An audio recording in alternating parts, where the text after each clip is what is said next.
ET aliens in Greece 25,000 years ago.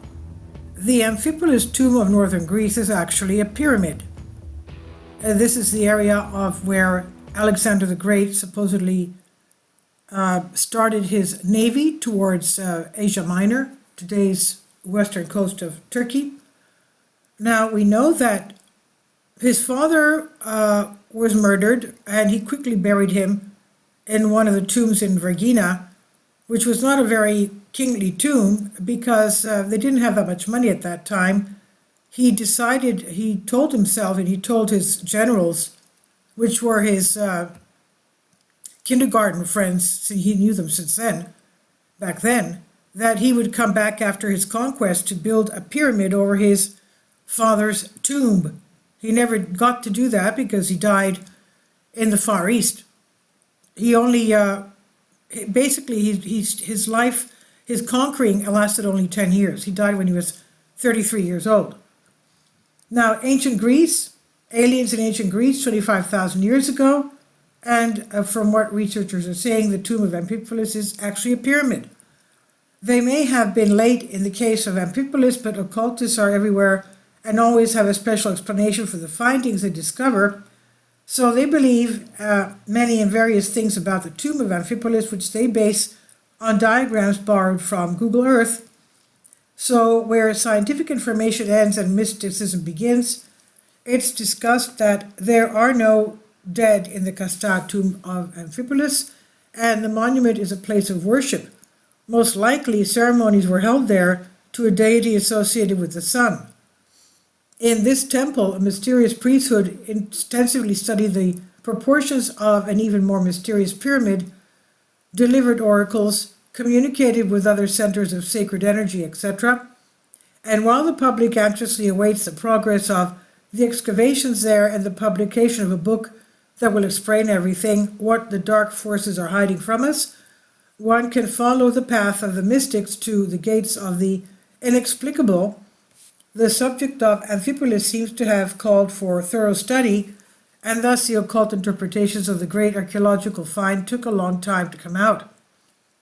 The first occult analysis of the Castad tomb is done by the website Katolika, and the author of the article entitled "The Tomb of Amphipolis is Not a Tomb" cites the author, researcher Vasilis Vasilikos, and according to the many years of research and his findings, lots of gifts and archaeological evidence that confirm his theory, in 25,000 BC, a spaceship named Talaton landed on top of Mount Taigidos in just outside of Sparta in the Peloponnese in Greece, which is shaped like a perfect pyramid.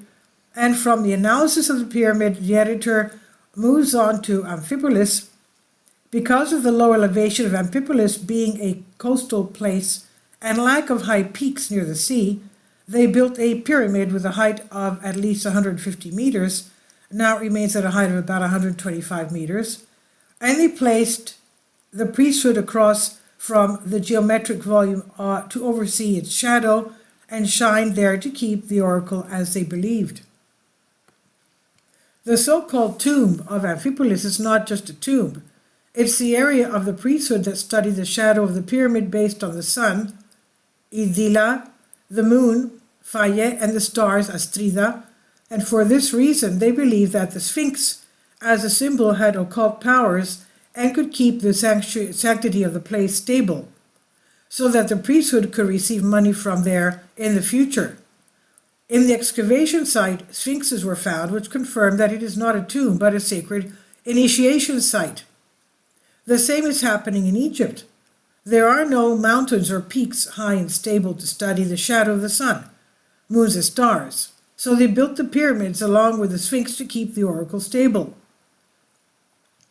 To document his words, the author accompanies his text with the well-known triangles that connect mysterious centers on Google Earth maps, even if there is the impression that the triangles were first drawn with Amphipolis as one of their vertices, and then Mount Olympus, Samothraki, etc. were added. The occult analysis is clear.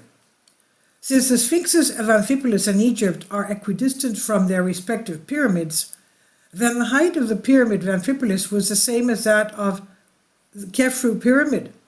In the area of excavation, no dead people or heroes of antiquity were found, and if they are found, it will be because later some people used the area as a tomb. By no means was this place constructed for the burial of any great man, but it is dedicated to the sun god, said Vasilikos.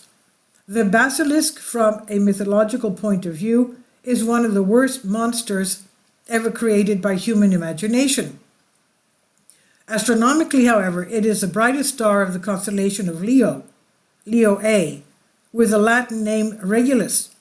The name Vasiliscus means little king, and arose from the belief that this particular star ruled celestial affairs. Vasilicus is a triple star with two faint companions forming a double system. It is a star that is aligned perpendicular with the sanctuary of Amphipolis. That is why we meet the mighty and majestic lion that was taken from its place and has been erected for decades in the wrong place. And since there must always be a prophecy in such articles, the editor emphatically notes that two still smaller lions and various geometrical and astronomical findings, as well as mounds to the sun god, remain to be found. Please leave your comments. Thank you for your support. I've translated this for you from a Greek article. Thank you. Kindly support my Patreon account. The daily posts are 5 videos daily, and they are totally different from what I have on my YouTube channel. Thank you so much for your support and that you find all my content so interesting. You'll find the Patreon account details in the description box below.